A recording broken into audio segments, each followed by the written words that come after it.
you've been to Branson, you've been through Ozark. It behooves you to stop now at Ozark because Johnny Morris has come to town. If you know Johnny. He took a mill on the river, picked up the mill, moved it over onto the street, redid the entire foundation of the mill, picked the mill back up, put it back on the foundation. Now there's a really nice restaurant with balconies overlooking the river. It is really nice. He's got a whole thing, Finley Farms. Anyway, see, my background is I was born and raised in Independence, Missouri, went to Van Horn High School, graduated class 650. Whoops, that's the Great time to start.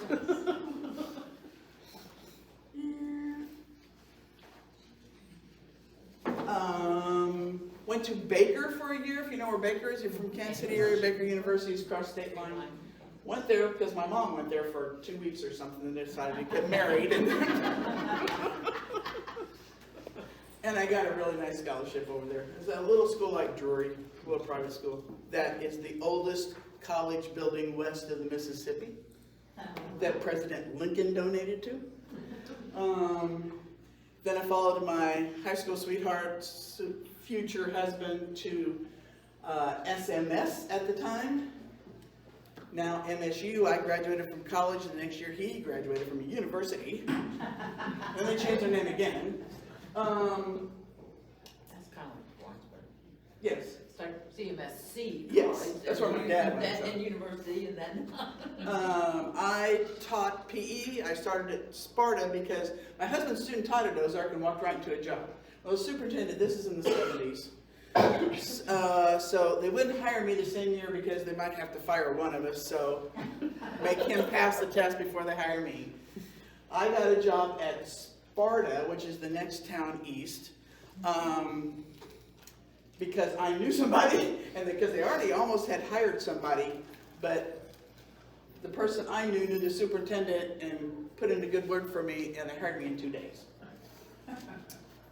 Good thing, Sparta had a graduating class of about 10, and I came from 650. Conference was worse than that. Took me 3 years to get to Ozark. The second year, another teacher's wife wanted the same jobs open. You know, they didn't have very many women PE teachers at the time, because I'm a coach. Because if they hired one of us, the other husband would be mad. So they didn't hire either one of us. The third year, she got a job at a Republic, another town. I'm just starting, so don't come in here yet. I can listen. Okay. You're okay with that. Then I got a job at Ozark.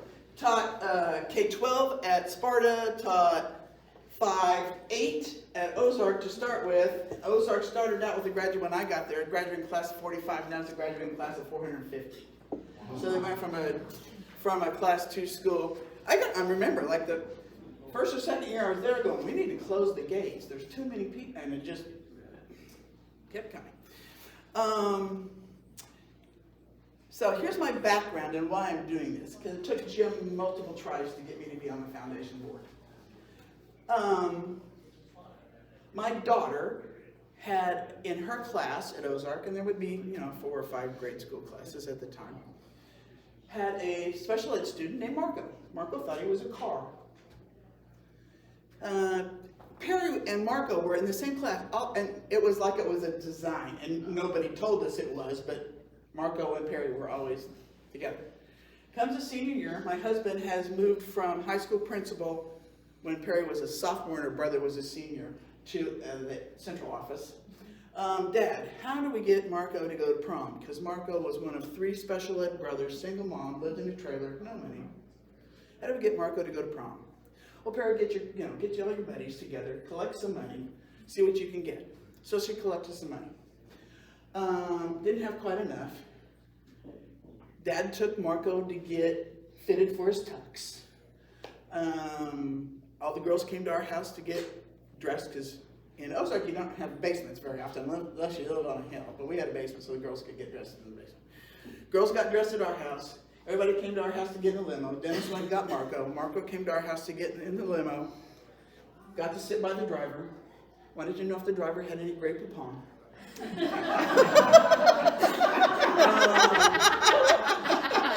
Marco was prom king. So, my husband died in 1998, which about 3 years later. And we wanted to start something that would help other special ed kids be able to do stuff, because they're normally the low spectrum financially. Our kids in Ozark go to half the classes go to Silver Dollar City for a day trip, and that's expensive. And so that kind of thing. So that's when we started with that, with the idea at the beginning. It is involved into about $125 endowment fund after 15 years of golf tournaments. So Sarah, I'm not helping with the golf tournament.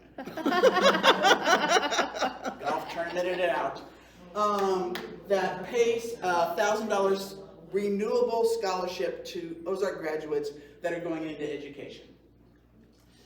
From that, back at the beginning of that,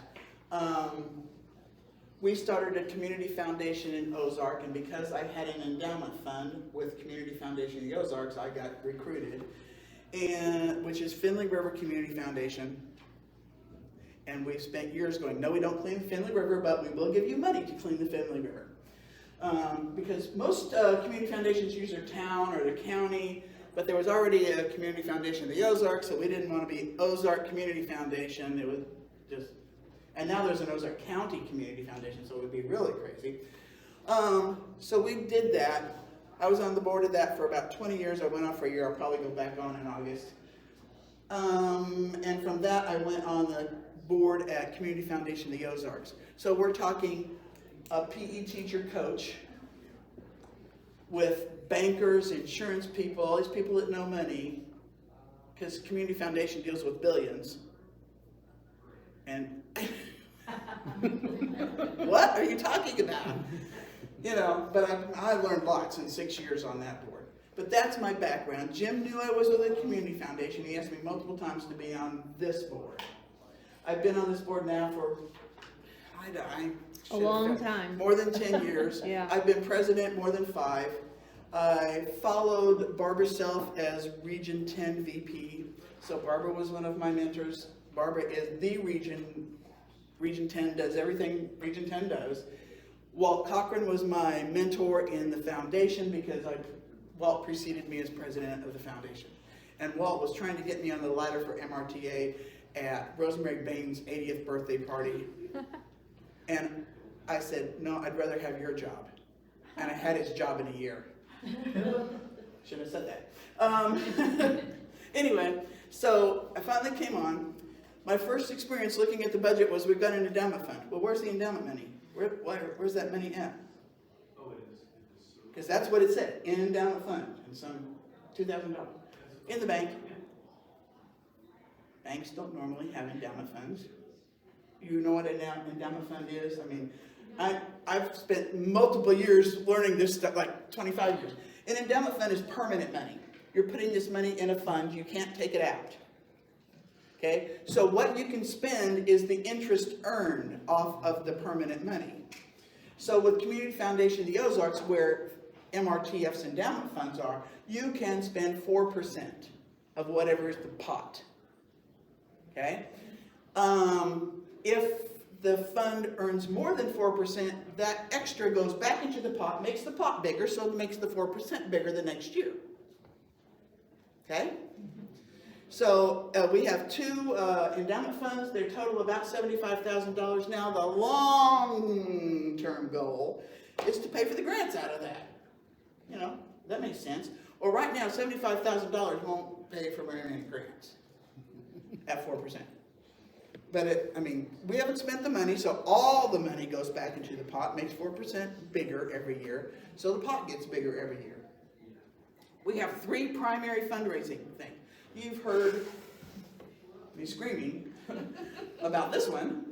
I don't know, I haven't given me an update in the last 3 rooms, but we're getting really close to 47, but the problem is the expenses have to come out of that. Yeah. This project has big expenses. We have the auction. You've all participated in the auction, I hope. And I hope you've all bought raffle tickets or sold raffle tickets. And we have the year-end ask, which this year happens to be our biggest fundraiser.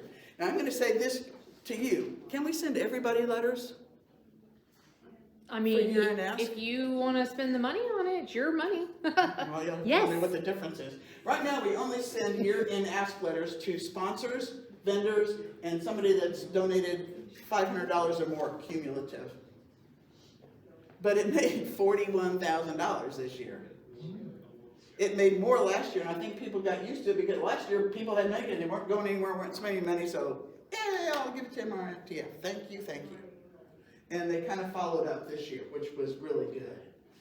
But those three fundraisers usually make all the money for the grants. There are some other little ones. You can designate your $5,000 Peers death benefit to MRTF, because if it goes to your kids, taxes are coming out of it. If it goes to MRTF, it's tax-free.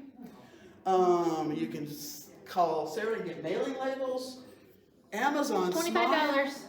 $25 for mailing labels. You have to give me 25. Amazon Smile. Each individual of us are not going to donate we don't donate anything. Amazon's not going to donate very much here for each individual, but if we all did it, that's going to make a whole bunch of money. Because it's 0.5%, but it's their money because it's a PR tool for them. Mm-hmm. Okay? I don't know, something else, but there's little things that can, yes ma'am, oh, I'm getting there. You're not yet, because that's not everybody. One of my goals is to get this down to the local unit. If you guys make the money for us, you should be able to give the money for us. Okay, so how many of you have awarded a grant? Oh, I know those guys. I call Marshfield, the 10 of them show up and beat me to Seymour to give out a grant. But Marshfield also hosted our region meeting this year, and I think Brenda, I think this probably started with Christian County way back the last time, because we're kind of like almost next on our rotation.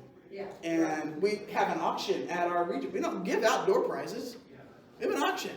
They made $818 for MRTF at a region meeting.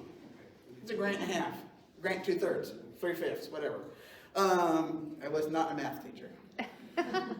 But that's wonderful. So I want everybody to be able to have if you see the joy of giving the grant, you're going to see the need to make the money. So it's going to be easier all the way around. Don't know where I'm at. Oh, this year. MRTF's a little bit ahead of MRTA on how we're redoing things, because we're a smaller organization, actually. But we have already redone our bylaws. We voted on them in December.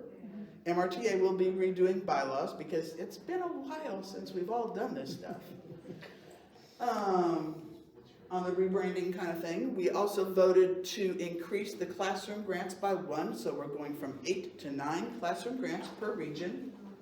And all this is like in that last paragraph of the facts. And we increased the Maggie Elder Peers grants from 10 to 20. Those 20 will be divided up, 1 per region and 6 at large. So each region now is getting 10 total grants. Okay? And we will promise that we will never overextend. If we've got $73,000 to give in grants, that's what we're given. We're not going to say, oh, our next fundraiser is going to make 10. We can give 83. No, we're not doing that. We're not doing that. The grant applications are online. They can be typed on. They have to print it then and mail it. Yeah. You can't, it's not like you're applying online. You just can type on it. But that's much better than it was because you were handwriting. The Peers Grant application. So many people do not know whether they're peers or PSRS. The Peers grant now has a great big yellow, I mean, like this big, yellow box at the top of it and says, these jobs. It's not on the classroom grant application, it's on the Peers grant, front and back. So if you print them off to give them to somebody, that's great, but make sure you're, and please, if you want to give out a grant, you got to get the people the grant application. Share the grant application. I can't give your region grant, you know, if nobody applies, there's nothing. No, I'm good, thank you. Maria's worried about my voice, I got a speech today too. So, get the applications out so that we can get them back in, and then we can get to you guys and say, hey, meet me at Marshfield at blah, blah, blah, and meet me at Seymour. I just want to throw in one more thing. You know, one thing that Maria and I have been talking about this year is we're really going to push, is it the first week in May is, oh my God, you know, teachers. Teacher appreciation. Geez, that's what I was trying to say. Anyway, Teacher Appreciation Week, and we're really going to push you guys doing something. And one of the great things you could do is just bring some of those grant applications in with a box of cookies. Or teachers, Get whatever. the people to put it on newspaper. I mean, we happen to give a grant in my school district, but I pushed that really hard. And this gifted teacher was doing a philanthropy unit, which intrigued me in the first place. And it was called Chair Atees. They bought chair, CHAIR, hyphen, Atees. They bought wooden chairs. They stripped them. The kids in the gifted class grouped up. They painted the chairs. They had a showing like it was an art Awesome. gallery. I was going, but then they had to postpone because the teacher got COVID. and this is how they bought the chairs and the painting stuff with a $500 classroom grant. Then they're auctioning off the chairs. Then the kids get to figure out where they're going to donate the money. They have to do the research to the nonprofits to where they're going to donate the money. But she got a 3/4 page article in our local paper. MRTA's mentioned, MRTF's mentioned, 6 pictures. I mean, it's been on the Facebook page, if you see it in my Facebook page. It's not just me, Sarah put stuff on there. Not very often. Mostly it's Mostly me. Karen, yeah. Mostly it's me. She does a lot of work on that.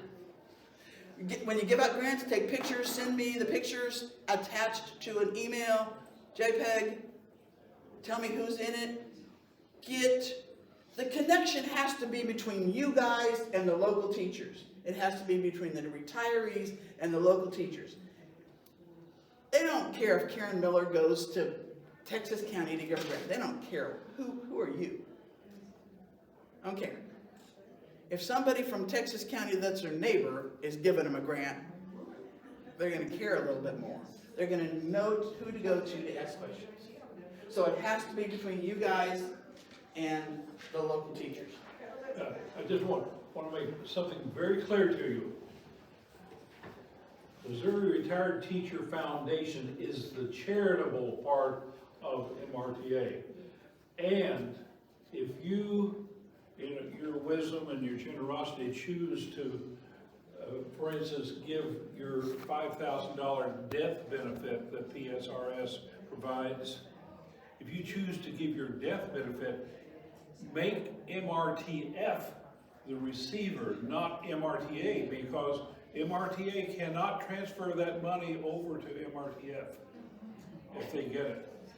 So if the Retired Teacher Foundation, and when you write a check for charity, write it to MRTF, not to MRTA. And if you wanted to go someplace specific in MRTF, you have to say that also. Otherwise it's, I don't know, general kind of thing.